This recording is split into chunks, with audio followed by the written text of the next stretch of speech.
Hello, നമസ്കാരം. ആ, ഇന്നത്തെ പരിപാടി എന്ന് പറഞ്ഞു കഴിഞ്ഞാൽ ഒരു ചിക്കൻ കറി വെക്കാമെന്ന് ഓർത്തു. രാവിലെ വൈഫ് ഇന്ന് ഡ്യൂട്ടിക്ക് പോയി. പിള്ളേരെ രാവിലെ സ്കൂളിൽ കൊണ്ടുവിട്ടു. ഇനി നമ്മുടെ പരിപാടി ചിക്കൻ വെക്കാനുള്ള പരിപാടിയാണ്. ഉള്ളിയൊക്കെ അരിഞ്ഞ് അടപ്പ വെച്ചിട്ടുണ്ട്. ഇനി ചിക്കൻ ഒന്ന് റെഡിയാക്കി എടുക്കും.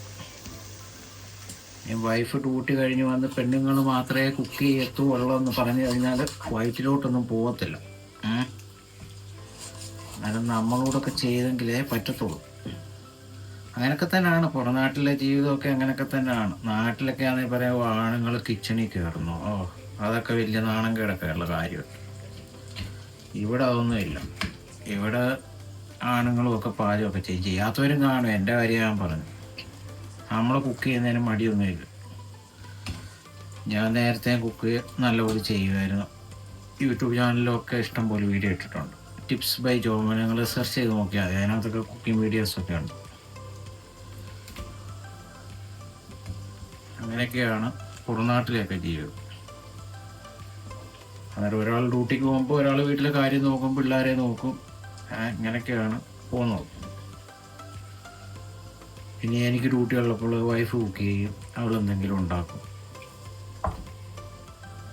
ഇന്നലെ അൽദി പോയിട്ട് ഒരു ചിക്കൻ വാങ്ങിച്ചായിരുന്നു. അത് കട്ട് ചെയ്ത് വെക്കുകയാണ്. ഇവിടെ ചിക്കന് കിലോയ്ക്ക്, നമ്മുടെ നാട്ടിലെ കിലോയ്ക്ക് എന്താ വിലയാണെന്ന് എനിക്കിപ്പോൾ അറിയത്തില്ല. ഇവിടെ ഒരു ചിക്കന് 3 പൗണ്ടാണ്. നാട്ടിലെ 300 രൂപ വില വരും 1 കിലോ ചിക്കന്. ഇതിപ്പം 2 കിലോ സംതിങ് ഉണ്ട്, ഏകദേശം 7 പൗണ്ട് ആ റേഞ്ചിൽ വരും. പക്ഷെ നല്ല ചിക്കനാണ്, നല്ല സോഫ്റ്റ് ചിക്കനാണ്. നാട്ടിൽ അത്രയും നല്ല മൂപ്പൊന്നുമില്ല, നല്ല സോഫ്റ്റാണ് ചിക്കൻ. ചിക്കന് ഞാൻ അത്ര കറിയാക്കത്തില്ല, ചാറാക്കത്തില്ല. ഇച്ചിരി കൊഴുക്കനെ പരുവത്തിലാണ് വെക്കുന്നത്. നല്ല നമ്മളൊരു ഡ്രൈ പരുവത്തിൽ, ചിക്കൻ റോസ്റ്റ് പരുവത്തിൽ അതേമാതിരിയാണ് വെക്കുന്നത്. ചിക്കനെല്ലാം നല്ലപോലെ വൃത്തിയായിട്ട് കഴുകി എടുത്തിട്ടുണ്ട്. ഒരു 4-5 തവണ വെള്ളത്തിൽ കഴുകി എടുത്താണ്. അതിനെ കഴുകി ഇവിടെ വെച്ചിട്ടുണ്ട്. ഞാൻ വീഡിയോ എടുക്കാൻ ഉദ്ദേശിച്ചത് പരിപാടിയൊക്കെ സ്റ്റാർട്ട് ചെയ്തതിന് ശേഷം ഞാൻ എണ്ണ ഒഴിച്ചു. ചീനിച്ചട്ടി ചൂടായി, എണ്ണ ഒഴിച്ചിട്ട് ശകലം കടുക് ഇട്ടു, 1 ടീസ്പൂണ് കടുക് പൊട്ടിയതിന് ശേഷം അതിലേക്ക് സവാള ഇട്ട് ശകലം മഞ്ഞൾപ്പൊടി, ഉപ്പ്, ഗരം മസാല ഇട്ടിട്ട് ഇനി ഇഞ്ചിയും വെളുത്തുള്ളി പേസ്റ്റ് ഇട്ട് കൊടുക്കുകയാണ്. ഒരു 2 ടീസ്പൂണ് ഇഞ്ചി അരച്ചതും ഒരു 2 ടീസ്പൂണ് വെളുത്തുള്ളി അരച്ചതും ചേർത്ത് കൊടുത്തിട്ടുണ്ട്.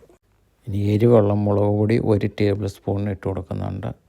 സ്പൂണൊന്നും കാണുന്നില്ലെങ്കിൽ ഞാനൊരു അളവിനാണ് ഇടുന്നത്. 1 ടേബിൾ സ്പൂൺ ഇട്ട് കൊടുത്തിട്ടുണ്ട്. അതിനുശേഷം ഇനി കാശ്മീരി ചില്ലി പൗഡറാണ്. കുഴലപ്പം അല്ല, അത് കുഴലപ്പത്തിൻ്റെ പാത്രത്തിൽ ഇട്ട് വെച്ചതുള്ളതേ ഉള്ളൂ.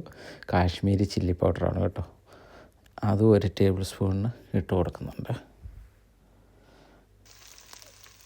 അതിനുശേഷം ചിക്കൻ മസാല ശകലം ഇട്ട് കൊടുത്തു, ഒരു 2 ടീസ്പൂണിന് ഇട്ട് കൊടുത്തിട്ടുണ്ട്. ഇനി കായപ്പൊടി ഒരു ശകലം ഇട്ട് കൊടുത്തു.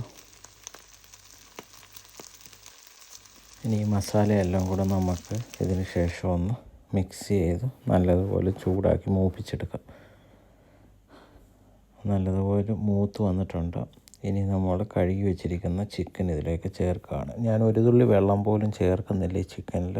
ഇനി ചിക്കനിൽ നിന്ന് വെള്ളം ഇറങ്ങും, അതുകൊണ്ടാണ് വെള്ളമൊന്നും ചേർക്കാത്തത്. അതുമല്ല, നമ്മൾ ചിക്കൻ വഴറ്റിയെടുക്കാനാണ്, അതുകൊണ്ട് വെള്ളത്തിൻ്റെ ആവശ്യമില്ല. എന്നാൽ ഈ ചിക്കൻ വേവുന്നുടനെ വെള്ളം ഇറങ്ങും അതിൽ നിന്ന്. 1 ടീസ്പൂൺ ഉപ്പൂടി ഇട്ട് കൊടുത്തിട്ടുണ്ട്. മുമ്പേ സവാളക്കുള്ള ഉപ്പ് ഇട്ടിട്ടുണ്ടായിരുന്നുള്ളൂ. ഇതെല്ലാം കൂടി ഇനി മിക്സ് ചെയ്തിട്ട് അടച്ച് വെക്കാം. ഒരു 20 മിനിറ്റ് ഇരുന്ന് ഒന്ന് വേവട്ടെ. അതിന് ശേഷം നോക്കാം. തുറന്ന് നോക്കിയപ്പോൾ ഉള്ള പരുവ കണ്ടില്ല, ചിക്കനിൽ നിന്ന് വെള്ളം ഇറങ്ങിയേക്കുന്നു, ഇഷ്ടം പോലെ വെള്ളം. ഇനി തീ കൂട്ടി വെച്ചിട്ട് തുറന്ന് വെച്ചിട്ട് ഇതൊന്ന് പറ്റിക്കാൻ പോവാണ്. പറ്റിച്ച് ഡ്രൈ പരുവത്തിലാക്കാൻ വേണ്ടി പോവാണ്. ഇതിൻ്റെ കൂട്ടത്തിൽ തന്നെ ഞാൻ ചീരത്തോരൻ വെക്കുന്നുണ്ട്. അത് കാണിക്കുന്നില്ല. ചീരയൊക്കെ കഴുകി എടുത്ത് വെച്ചതാണ്, അത് ചീരത്തോരനും വെക്കാൻ വേണ്ടി. ഇപ്പോൾ ഇച്ചിരി കൂടെ പറ്റി വന്നിട്ടുണ്ട്. ആ സമയമായപ്പോഴത്തേന് ചിക്കന് ഇനി നമ്മൾ കുറച്ച് കുരുമുളക് പൊടിയോടെ ഇതിനകത്ത് ചേർത്ത് കൊടുക്കുകയാണ്. 1 ടീസ്പൂൺ കുരുമുളക് പൊടി ഇട്ട് കൊടുത്തിട്ട് ഇനി നല്ലതുപോലെ ഒന്ന് മിക്സ് ചെയ്യാൻ പോവാണ്. ഇനി ഒന്ന് മിക്സ് ചെയ്തെടുക്കാം. ആ കൂട്ടത്തിൽ തന്നെ ചീരത്തോരനുള്ള പരിപാടിയും സൈഡിൽ കൂടെ നടക്കുന്നുണ്ട്. ചീരയൊക്കെ അരിഞ്ഞ് പൂരിച്ചരുവെന്നറിയുണ്ടായിരുന്നു. ഇപ്പോൾ വന്ന് ചൂടത്തിരുന്ന് കഴിഞ്ഞപ്പോഴത്തേന് ഇത്രയേ ഉള്ളൂ. അപ്പോൾ നമ്മുടെ ചിക്കന് ഒരു സൈഡിൽ കൂടെ റെഡിയായി നല്ല റോസ്റ്റ് പരുവായി കിട്ടിയിട്ടുണ്ട്. കണ്ടില്ല, വെള്ളമെല്ലാം വറ്റി ചിക്കൻ റോസ്റ്റ് റെഡിയായിട്ടുണ്ട്. കൂടെ തന്നെ ചീരത്തോരനപ്പുറത്തിരിപ്പുണ്ട്. ചീരത്തോരനും റെഡിയായി കഴിഞ്ഞു. മോര് കാച്ചാൻ വേണ്ടിയുള്ള പുറപ്പാടാണ്. മോര് കാച്ചിയത് ഇതിൻ്റെ കൂട്ടത്തിൽ തന്നെ റെഡിയാവുന്നതായിരിക്കും. എന്നാൽ ഇന്നത്തെ കാര്യം കുശാലായി എന്ന് പറയാം.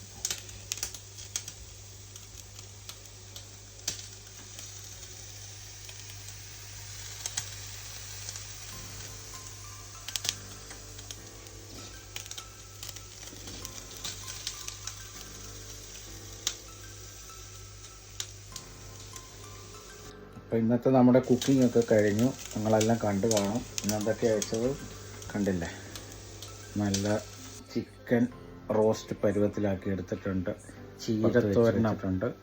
ഇപ്പുറത്ത് മോര് കറി. ഇത്രയും സാധനമാണ്. ഇതിൽ കൂടുതൽ എന്തോ വേണമെന്നേ.